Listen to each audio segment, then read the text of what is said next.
শুভ সন্ধ্যা। আমন্ত্রণ জানাচ্ছি তেপান্তর নিয়মিত আয়োজন। আমি পেশাগতভাবে একজন মেডিকেল রিপ্রেজেন্টেটিভ হওয়ায় গত প্রায় 15 বছর যাবৎ আমি এই পেশার সাথে জড়িত থাকার সুবাদে এই পেশা সম্পর্কে খুঁটিনাটি অনেক কিছু জানার সৌভাগ্য আমার হয়েছে।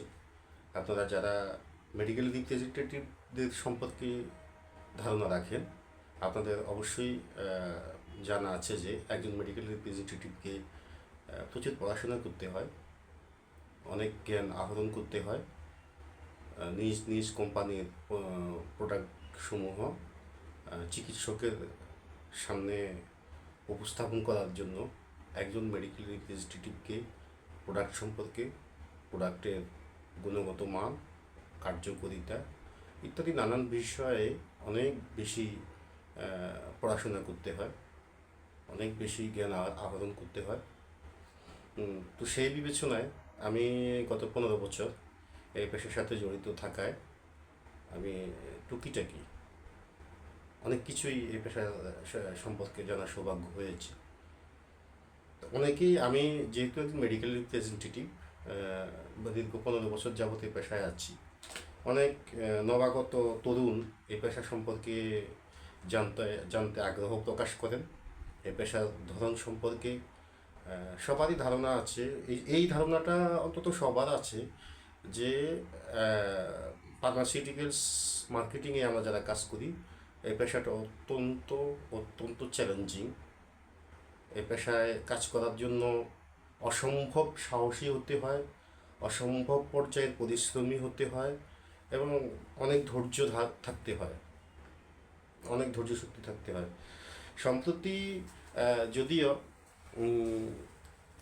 এই পেশাকে অনেকটা খাটো করে দেখা হচ্ছে, এই পেশা সম্পর্কে অনেক নেতিবাচক কথাবার্তা বলা হচ্ছে, কিন্তু আমার 15 বছরের অভিজ্ঞতায় 15 বছরের মাথায় এসে আমি দাঁড়িয়ে বলবো, পেশাটা সত্যিকার অর্থেই একটি সম্মানজনক পেশা, একটি মর্যাদাপূর্ণ পেশা।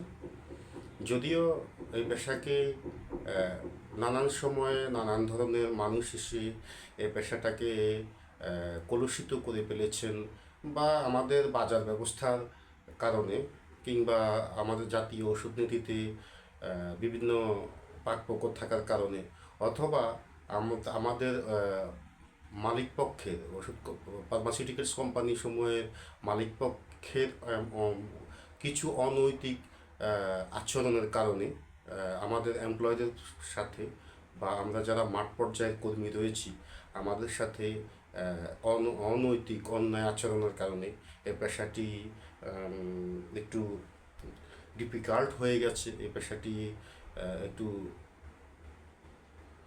নিম্নমানের অনেকে ধারণা পোষণ করে থাকেন পেশাটি নিম্নমানের, কিন্তু আমি গৌরবের সাথে স্পষ্ট করে বলতে চাই, এই পেশাটি কখনোই নিম্নমানের পেশা নয়। এই পেশাটি সত্যিকার অর্থে অত্যন্ত গৌরবোজ্জ্বল, মর্যাদাপূর্ণ একটি পেশা। এই পেশায় তারাই কাজ করে যারা প্রচুর নলেজ গ্যাদার করার সক্ষমতা যাদের রয়েছে। এই পেশায় তারাই কাজ করে যাদের প্রচণ্ড সাহসিকতা রয়েছে, সৃষ্টিশীলতা রয়েছে, সৃষ্টিশীল মানসিকতা রয়েছে। এই পেশায় তারাই কাজ করে। তো আজকে আমি সে আলোচনায় যেতে চাই না। আমি এই বিষয়ে আলোচনা একজন মেডিকেল রিপ্রেজেন্টেটিভ সম্পর্কে, একজন মেডিকেল রিপ্রেজেন্টেটিভ হতে গেলে কী ধরনের গুণাবলী সম্পন্ন এবং ব্যক্তিত্ববান মানুষ হতে হয়, সে বিষয়ে আমি চেষ্টা করব পরের কোনো ভিডিওতে আলোচনা করতে। আজকে আমি আলোচনা করব আমাদের ওষুধ শিল্প নিয়ে, বাংলাদেশের ওষুধ শিল্প নিয়ে। এই আলোচনার প্রারম্ভে আমি স্বল্প পরিসরে যতটুকু জানি চিকিৎসা ব্যবস্থা নিয়ে আমি একটু কথা বলতে চাই। সভ্যতার প্রারম্ভে আমাদের অর্থাৎ আমরা প্রস্তর যুগ শেষ করে যখন প্রাচীন যুগ বা প্রস্তর যুগ শেষ করে যখন মধ্যযুগের কাছাকাছি সময় আমরা পৌঁছাই, তখন মানব সভ্যতা বিভিন্ন রোগবালাই মোকাবেলা করার জন্য স্থানীয়ভাবে বিভিন্ন চিকিৎসা পদ্ধতি আবিষ্কার করেন। তার মধ্যে কোথাও বিভিন্ন ধরনের চিকিৎসা পদ্ধতি ছিল, আজব সব থেরাপি ছিল। আমরা বিভিন্ন সময় বিভিন্নভাবে আমরা জানতে পেরেছি, বিভিন্ন পড়াশোনা করে আমরা জেনেছি। ঝাড়ফুঁক ইত্যাদি নানান রকম অনেক অনেক অনেক ধরনের, আমি এসব ব্যাখ্যা দিতে গেলে অনেক সময়ের ব্যাপার। অনেক ধরনের সেই মধ্যযুগের প্রাক মধ্যযুগের কথা বলছি, সেই বা প্রাচীন প্রাচীন যুগের শেষের দিকে বা প্রস্তর যুগের শেষের দিকে এই সময়কালটার কথা আমি যদি বলি, সেই সময় আমরা যতটুকু জানতে পেরেছি, সেই সময়টাতে ঝাড়ফুঁক, বিভিন্ন ধরনের শল্য চিকিৎসা, বিশ্বব্যাপী এই ধরনের চিকিৎসা পদ্ধতি প্রচলিত ছিল। কিন্তু সময়ের সাথে সাথে এই পদ্ধতিগুলি বিলীন হয়েছে। সভ্যতার উত্তরণের সাথে সাথে চিকিৎসা ব্যবস্থারও উন্নতি ঘটেছে। চায়নাদের এক ধরনের চিকিৎসা ব্যবস্থা ছিল, আমি সে বিষয়ে বিস্তারিত জানি না, সেই বিষয়টা আমি আপাতত বলতে পারছি না। আবার জার্মান কেন্দ্রিক আমি সেই মধ্যযুগের কথা বলছি। জার্মান কেন্দ্রিক অটোমান সাম্রাজ্যে যে চিকিৎসা পদ্ধতিটি ছিল সেটা হোমিওপ্যাথি নামে পরিচিত। আমরা লোকাল ভাষায় হয়তো হোমিওপ্যাথি বলে বা ইত্যাদি যে যার মতো করে বলে থাকি। কিন্তু হ্যানিম্যান ছিলেন হোমিওপ্যাথির জনক। সেখান থেকে হোমিওপ্যাথিটা ওই অঞ্চলে অটোমান সাম্রাজ্যে হোমিওপ্যাথি মোটামুটি জনপ্রিয় হয়ে ওঠে, এবং একটা সময় বিশ্বব্যাপী হোমিওপ্যাথি যথেষ্ট বাজার দখল করেছিল। কিন্তু পরবর্তীকালে আলেকজান্ডার ফ্লেমিং অ্যান্টিবায়োটিক আবিষ্কারের ফলে, অর্থাৎ পেনিসিলিন আবিষ্কারের ফলে ওষুধ শিল্পে বা চিকিৎসা ব্যবস্থায় একটা বিপ্লব ঘটে যায়। আমরা হয়তো অনেকে জানি অ্যান্টিবায়োটিক জনক বলা হয় আলেকজান্ডার ফ্লেমিংকে। অ্যান্টিবায়োটিক ঔষধের যে জনক, সেক্ষেত্রে আলেকজান্ডার ফ্লেমিংকে বলা হয়। তিনি প্রথম পেনিসিলিন আবিষ্কার করেছিলেন। এখন পেনিসিলিনটা কি, যে সেটা যারা এই পেশার সাথে সম্পৃক্ত নয়, অর্থাৎ ওষুধ ব্যবসা বা চিকিৎসা পেশার সাথে সম্পৃক্ত নয়, তাদের জানা একটু হয়তো কঠিন হয়ে যাবে।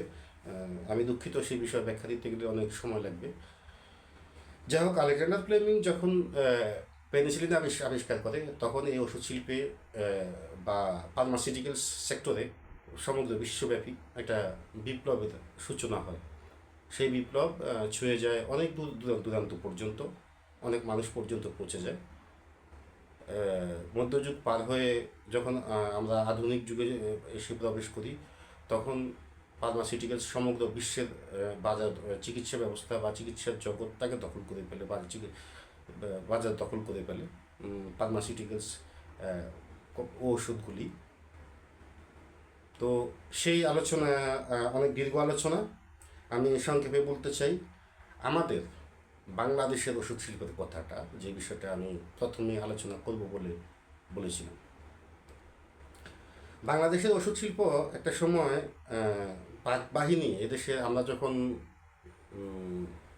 পশ্চিম পাকিস্তান ছিলাম, দ্যাট মিনস আমরা যখন স্বাধীনতা অর্জন করতে পারিনি, বাংলাদেশ যখন স্বাধীন হয়নি, তখন বাংলাদেশে 2-4টে ওষুধ কোম্পানি ছিল, ফার্মাসিউটিক্যালস কোম্পানি ছিল, যারা তৎকালীন 7.5 কোটি বাঙালির ওষুধের চাহিদার মাত্র 2-3% পূরণ করতে সক্ষম ছিল ওষুধের চাহিদা। এবং পশ্চিম পাকিস্তানের কিছু কোম্পানি ছিল, ওরা সহ উভয় মিলে বাংলাদেশের ওষুধের চাহিদা পূরণ করতে সক্ষম ছিল 20% মতো।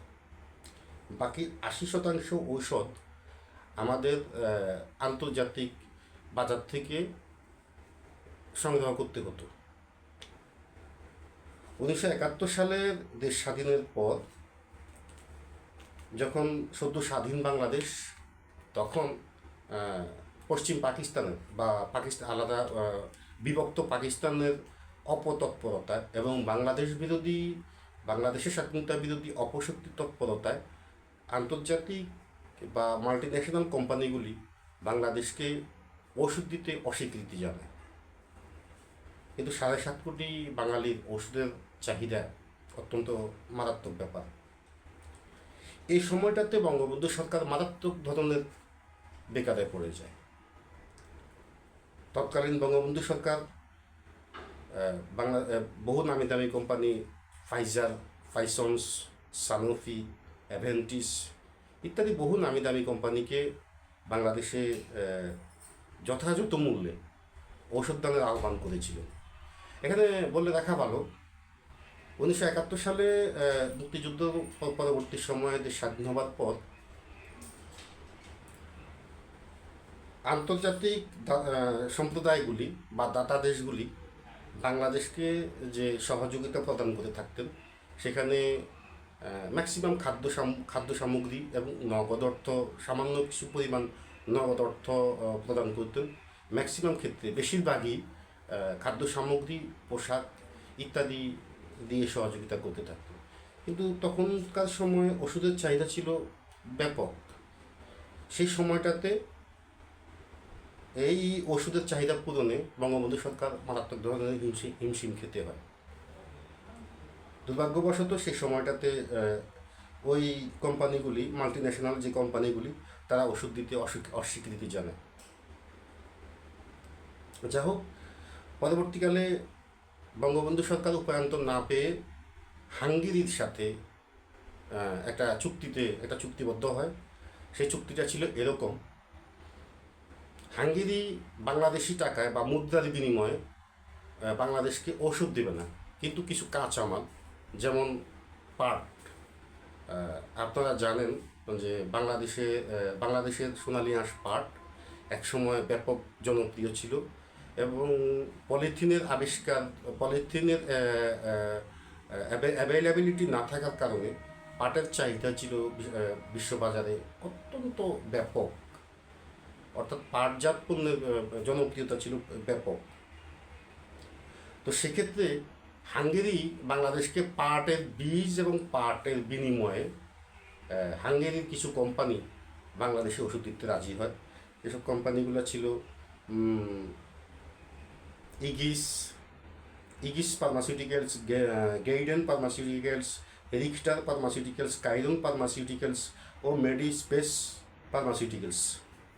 আমি 2024 সালে এসে নতুন প্রজন্মের একজন বাঙালি হিসেবে এসব কোম্পানিকে আজকে এই দিনে আমি অভিবাদন জ্ঞাপন করছি। সেই গণ দুর্যোগের দিনে বাংলাদেশের পাশে তারা বন্ধুর বেশে দাঁড়িয়েছিল।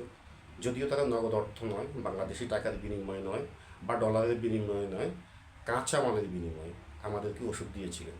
কিন্তু সেই সময়টা কত ক্রিটিক্যাল সময় ছিল, কত ভয়ানক সময় ছিল, বঙ্গবন্ধু সরকার সেটা হাড়ে উপলব্ধি করেছে এবং বিশেষজ্ঞ মহল অনেকের মুখেই আমি শুনেছি এই ধরনের আলোচনা যে সেই সময় ঔষধ নিয়ে যে কারসাজি করেছিল পাকিস্তান এবং বাংলাদেশ বিরোধী অপশক্তি যৌথভাবে। তো সেই সময়টাতে তারা এগিয়ে এসেছিল।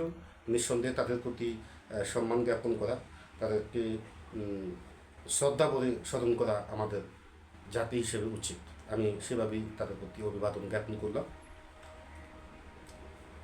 1981 সাল পর্যন্ত, যাক এখানে একটা কথা বলে রাখা ভালো, ঔষধ শিল্পে ঔষধের এমন কারসাজির ফলে তৎকালীন বঙ্গবন্ধু সরকার একটা ঔষধ নীতির পরিকল্পনা করেছিল, জাতীয় ঔষধ নীতির পরিকল্পনা করেছিল।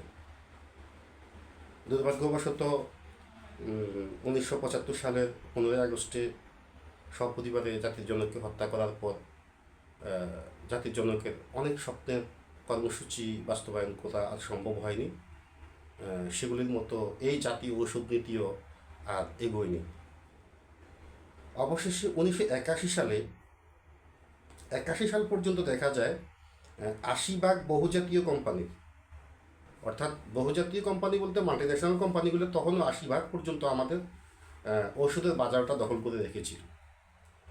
আর 20% ঔষধ আমাদের দেশীয় কিছু কোম্পানি গড়ে উঠেছিল। তখন স্বাধীনতা উত্তর সময়ে আমাদের দেশীয় কিছু ফার্মাসিউটিক্যালস কোম্পানি গড়ে উঠেছিল, যারা 20% বাজার পেয়েছিল, বাকি 80%ই এই মাল্টিন্যাশনাল কোম্পানিগুলির দখলে ছিল।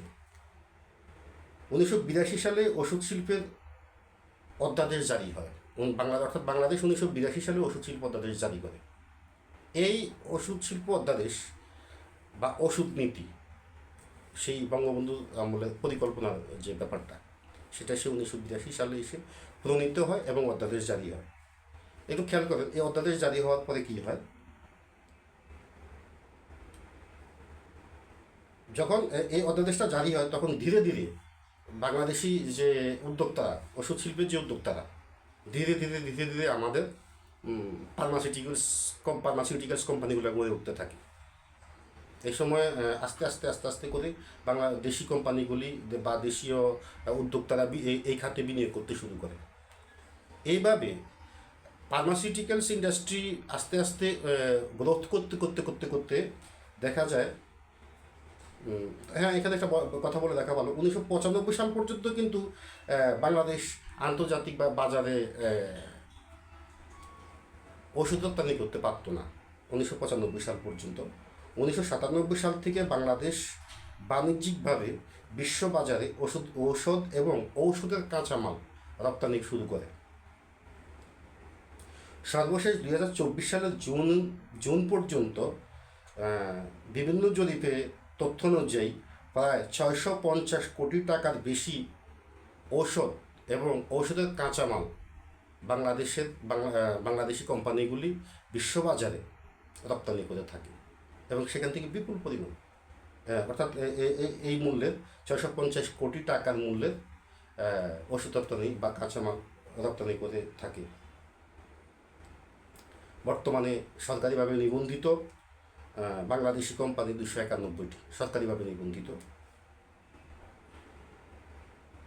এবং ওষুধ রপ্তানিকারক দেশ হিসেবে বাংলাদেশ বিশ্বের 172তম দেশ।